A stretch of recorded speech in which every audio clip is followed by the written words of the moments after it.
दोस्तों नमस्कार, मैं हिमांशु रतूड़ी आप सभी का स्वागत करता हूं एक नए ब्लॉग में।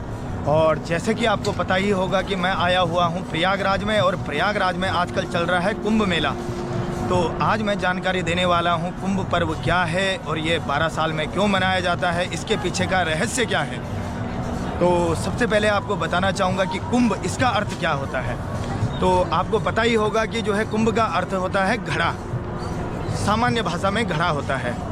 और हमारे जो है धार्मिक कार्यों में जो है कुंभ का बहुत ही ज़्यादा महत्व है। जो है हिंदू धर्म में मान्यता के अनुसार बहुत ही मांगल्य का सूचक माना जाता है।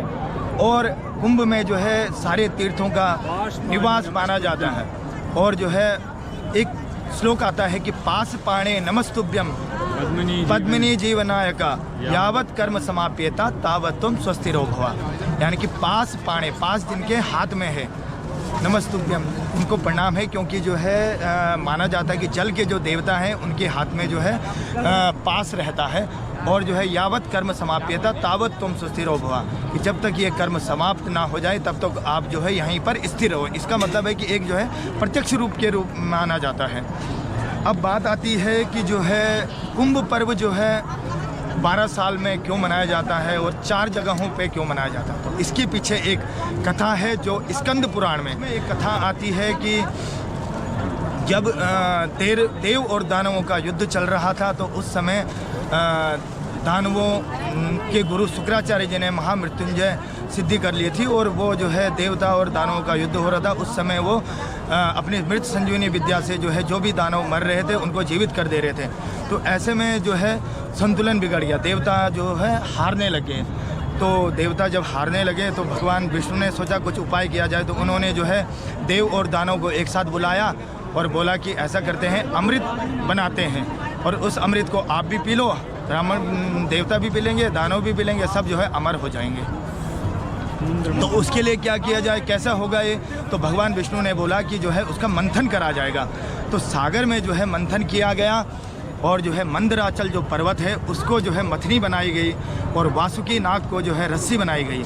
और उसको जो है जो मुंह की साइड था उसको दानव के पास था और जो है पूंछ की साइड देवता के पास था। तो खींचने लगे, जब वो डूबने लगा तो भगवान विष्णु उसमें कूर्म के रूप में, कछुए के रूप में जो है नीचे गए और भार को संभाला और उससे जो है खींचने लगे। तो मंथन से जो है कई चीज़ें उत्पत्ति हुई, जैसे ऐरावत हाथी हुआ और कालकूट विष हुआ जिसे भगवान शंकर ने पिया था और जो है वो नीलकंठ कहलाए विष धारण करने के कारण। और उसके बाद लास्ट में जो है धन्वंतरी जी जो है अमृत लेकर के आए। वो किस में था, कलश में था।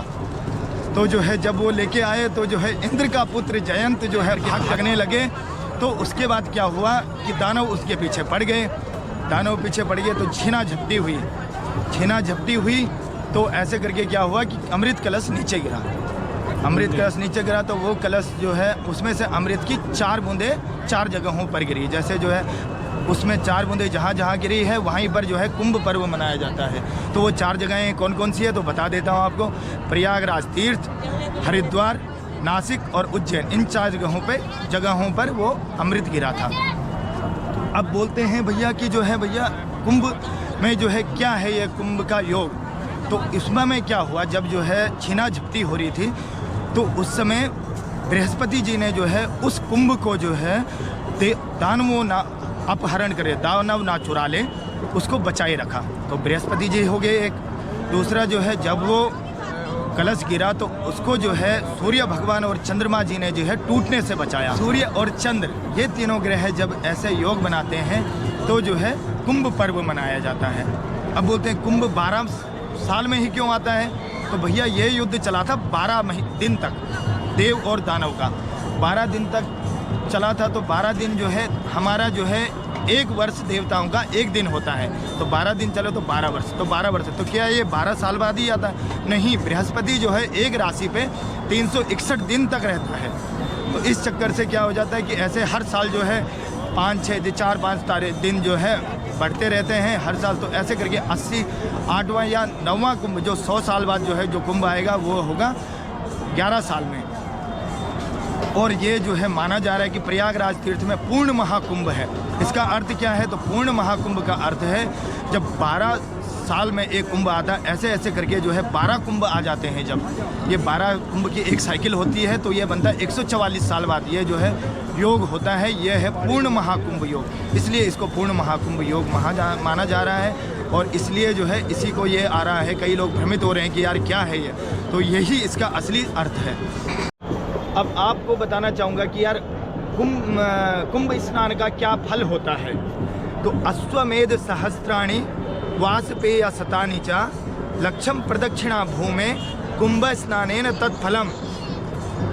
तो क्या है कि जो है हजारों अश्वमेध यज्ञ होते थे पहले, और सैकड़ों वाजपेय यज्ञ, और 1 लाख बार अगर कोई पृथ्वी की परिक्रमा कर ले, उसके बाद जो फल मिलता है वो जो है एक बार कुंभ स्नान से मिलता है। तो देखिए कितना बड़ा फल है इसका।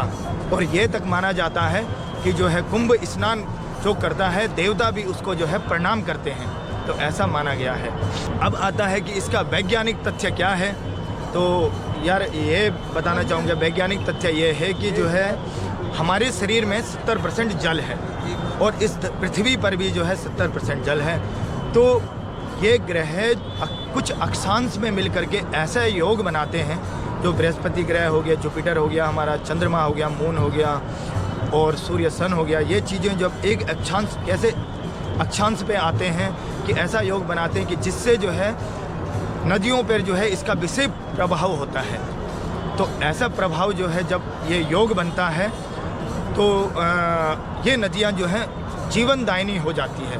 तो ऐसा माना जाता है कि अगर हम उस समय हमारे शरीर में भी जल है तो उसका प्रभाव जो है हम उसमें स्नान करते हैं तो हमारे शरीर में भी जो है उसका असर पड़ता है। ये जीवनदायिनी हमें जो है बहुत प्रकार से लाभ देती है, तो ऐसा माना जाता है। तो ये पर्व ऐसा जो है अक्षांश जो है कब बनता है, ये 12 साल में ही जो है, या 11 साल ऐसा गुरचर के वो बनता है। वो पर्व की मान्यता तो बताइए, कमेंट करके ज़रूर बताएं कि आपको जो है ये जानकारी कैसे लगी, और आप लोग भी कुंभ में आए हो तो ज़रूर कमेंट करके बताएं। और धन्यवाद आप सभी का, नमस्कार।